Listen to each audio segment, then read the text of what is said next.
Simple questions for kids. ಕರ್ನಾಟಕದ ಮುಖ್ಯಮಂತ್ರಿ ಯಾರು? ಯಡಿಯೂರಪ್ಪ ಅಥವಾ ಸಿದ್ದರಾಮಯ್ಯನ? ಆನ್ಸರ್ ಏನು ನೋಡೋಣ. ಆನ್ಸರ್ ಏನು ಗೆಸ್ ಮಾಡಿ. ಉತ್ತರ ಸಿದ್ದರಾಮಯ್ಯ. Next question. ಕರ್ನಾಟಕದ ರಾಜಧಾನಿ ಯಾವುದು?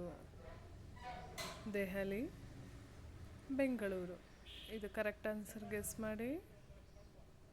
Answer is Bengaluru.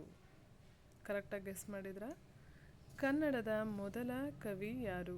ಕುವೆಂಪು, ಪಂಪ? ಇವರಿಬ್ಬರಲ್ಲಿ ಯಾರು? ಕಮೆಂಟ್ ಮಾಡಿ. ಯಾರೆಲ್ಲ ಕಮೆಂಟ್ ಮಾಡ್ತೀರಾ ಅಂತ ನೋಡ್ತೀನಿ. ಸರಿಯಾದ ಉತ್ತರ ಕಳಿಸ್ಬೇಕು.